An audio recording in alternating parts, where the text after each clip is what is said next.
The air in Haiti hangs heavy, thick with the scent of damp earth and something ancient, something wild. It is a land that breathes. From the moment one arrives, the island seems to whisper its secrets through the rustling leaves of towering palm trees. Their fronds, a brilliant emerald green, dance against a sky of the deepest, most startling blue.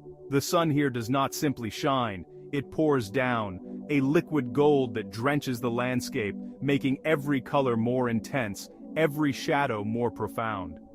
The sounds are a symphony of life, a constant gentle hum that envelops everything. Standing at the edge of the Forêt des Pins, a vast expanse of pine trees high in the mountains, one feels a sense of profound isolation and connection. The wind moves through the needles with a soft, sighing sound, a lonely melody that has played for centuries. Below, the mountains cascade in waves of green and brown, folding into one another until they meet the turquoise embrace of the Caribbean Sea. Tiny lizards, flashes of iridescent green and bronze, dart across weathered stones, their movements quick and precise. They are the small, vibrant heartbeats of this immense, living landscape, a testament to the tenacity of life in all its forms. As dusk begins to settle, a different world awakens. The chorus of daytime insects gives way to the deeper, more resonant calls of nocturnal creatures. The coqui frogs begin their insistent, two-note song, a sound that becomes the rhythmic pulse of the Haitian night. The air cools, carrying with it the distant, hypnotic beat of a drum, a sound that seems to rise from the very soil itself. It is a reminder that this is a land not just of natural wonder, but of deep human history, a place where the spiritual and the physical are woven together in a complex, beautiful tapestry.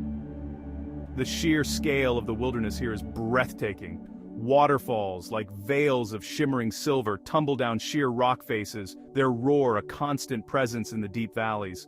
The water pools in basins of impossible clarity, reflecting the canopy of ferns and exotic flowers that cling to the surrounding cliffs. In these remote corners, one can almost forget the world beyond, lost in the raw, untamed beauty of a land that has endured so much. It is a place that demands reverence, a place that asks you to simply stand and listen and feel the powerful ancient spirit that resides here. Life in the hill country moves to a different rhythm, one dictated by the sun and the seasons. Here, away from the bustling coastal towns, communities are carved into the steep slopes, their homes small but resilient. The day begins before the sun crests the mountains, with the sound of roosters crowing and the gentle murmur of voices preparing for the day's labor. People emerge from their simple dwellings, their movements unhurried yet purposeful. They carry with them a quiet dignity, a strength forged in the face of constant struggle. Their connection to the land is absolute. It is their provider, their challenge, and their legacy. The work is hard, relentless. Men and women tend small plots of land, coaxing crops from the often unforgiving soil with tools that have changed little over generations. They carry water in large buckets balanced expertly on their heads, their spines straight, their steps measured. Children, with laughter that echoes through the valleys, play with simple, improvised toys, yet they too understand the rhythms of this life. They learn from a young age the importance of community, of sharing what little one has. In their eyes, you see not just hardship, but a brilliant, unyielding spark of hope, a resilience that is passed down like a family heirloom. The market is the heart of the community, a vibrant, chaotic explosion of color and sound. Here, the fruits of the land are displayed with pride mounds of bright red tomatoes, pyramids of golden mangoes, and strange, wonderful vegetables of all shapes and sizes. The air is thick with the scent of spices and cooking food, a tantalizing aroma that draws people in. Voices rise and fall in the complex musical cadence of Haitian Creole, a language born of history and survival. It is a place of commerce, yes, but it is also a place of connection, where stories are shared, and the bonds of community are strengthened. As the sun begins its descent, casting long shadows across the hills, a sense of peace settles over the villages. Families gather outside their homes, sharing a simple meal of rice and beans. The sound of a solitary guitar might drift on the evening air, a mournful yet beautiful melody. In these moments, the struggles of the day seem to fade, replaced by a sense of quiet contentment. It is a testament to the human spirit's ability to find joy and beauty, even in the most challenging of circumstances. They survive not merely on food and water, but on a deep well of collective strength and enduring hope. To understand Haiti is to understand voodoo, not as a dark caricature, but as a living, breathing faith that permeates every aspect of life. It is the spiritual bedrock upon which much of Haitian culture is built, a complex system of belief that blends ancestral African traditions with elements of Catholicism. It is a way of making sense of the world, of navigating the unpredictable currents of life and death, of joy and sorrow. The spirits, or LWA, are not distant deities. They are intimate members of the community, powerful forces that can be appealed to for guidance, for healing, and for protection. The invitation to witness a ceremony is not given lightly. It is a gesture of profound trust, an opening of a sacred space to an outsider. The journey often leads deep into the countryside, to a humble peristyle, the Voodoo Temple. The air inside is thick with the scent of incense, rum, and the earthy aroma of the packed dirt floor. Intricate symbols, known as veve, are drawn on the ground in cornmeal, their delicate patterns acting as gateways to the spirit world. Every object in the room, from the central pillar to the colorful flags, holds deep symbolic meaning, part of a sacred language understood by all who gather here. The ceremony begins slowly, with the rhythmic, hypnotic beat of 3 drums. The drummers are masters of their craft, their hands moving in a blur, weaving complex polyrhythms that seem to speak directly to the soul. The Hangan, or priest, leads the congregation in chants, their voices rising and falling in unison, a powerful wave of sound that builds in intensity. It is a call to the spirits, an invitation for them to cross the threshold between their world and ours. The energy in the room begins to shift, to vibrate with a palpable sense of anticipation, a feeling of imminence. This is not a performance for an audience. It is a profound act of collective faith. It is a way for the community to come together, to reaffirm their connection to each other and to the spiritual forces that guide them. For the people of Haiti, voodoo is a source of strength, a tool for survival in a world that has often been hostile. It provides a framework for understanding suffering and a path towards healing and empowerment. It is a deeply personal and powerful expression of a culture that has refused to be extinguished, a spirit that continues to dance in the face of adversity.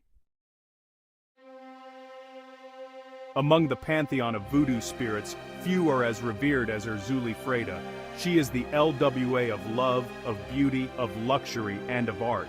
She represents the yearning for a life of grace and refinement, a desire that burns brightly even in the most impoverished of circumstances. To call upon Erzuli is to seek her assistance in matters of the heart, to ask for her blessing on a new romance, or to heal the wounds of a love that is lost. The rituals dedicated to her are among the most beautiful and poignant in the voodoo tradition, a celebration of life's most powerful emotion. The ceremony for Erzuli is a feast for the senses. The temple is adorned with her colors, pink, white, and gold. Offerings are laid out on a pristine white cloth, sweet cakes, fragrant perfumes, and delicate flowers. Those who seek her favor dress in their finest clothes, their gestures refined, their voices soft. A young woman named Marie-Ange explains, her voice a near whisper, "To please Erzuli, you must show her beauty. You must offer her the sweetness that she craves, so that she may grant you the sweetness you seek in your own life." It is a careful, respectful courtship of a powerful and sometimes capricious spirit. As the drumming and chanting intensify, the energy in the peristyle becomes electric. The participants begin to dance, their movements fluid and graceful, their bodies swaying to the ancient rhythms. They are no longer just individuals. They are part of a single, moving entity, their hopes and desires merging into a collective appeal.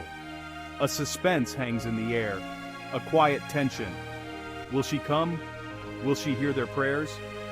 It is a moment of profound vulnerability, of laying bare the deepest needs of the human heart before the eyes of the divine, trusting in the possibility of a response. And then, it happens. A dancer's body suddenly goes rigid, her eyes rolling back. She stumbles, supported by the others, and when she rises, her entire demeanor has changed. Her movements are delicate, her expression coquettish yet sad. Erzuli has arrived. She has possessed the dancer, using her body as a vessel to enter the mortal world. She moves through the crowd, accepting gifts, offering blessings, sometimes weeping for the sorrows of the world. It is a moment of breathtaking intimacy, a direct, physical communion between the human and the divine, a testament to the enduring power of faith and the eternal quest for love. The story of Haiti is best told not by historians, but by the people who live it every day. Their voices, rich with the cadence of Creole, are chronicles of survival, endurance, and an unshakable sense of identity. An old fisherman, his face a roadmap of wrinkles carved by the sun and sea, sits mending his net. His name is Jean-Paul. The sea is a hard mistress, he says, not looking up from his work. She can give you everything one day, and take it all away the next. But she is honest. You learn to respect her, to read her moods. You learn to be patient. That is the secret to life here. Patience. In a bustling Port-au-Prince workshop, the air rings with the sound of hammers on metal. Artisans transform discarded oil drums into intricate, beautiful sculptures, a practice known as fort découpé. One artist, named Philippe, pauses to wipe sweat from his brow. He points to a piece depicting a vibrant tree of life, filled with birds and spirits. We take what the world throws away, he explains, his hands stained with paint and grease. We take something ugly, something that has been used up, and we make it beautiful. We give it a new life. Is this not the story of Haiti itself? We find a way to create. High in the mountains, a woman named Solange runs a small, informal school for the village children under the shade of a large mango tree. She was never formally trained as a teacher, but she's determined that the next generation will have the opportunities she did not. Knowledge is the only thing no one can take from you, she says, her eyes shining with conviction. They can take your home, your money, your land. But what is in your head, what is in your heart, that is yours forever.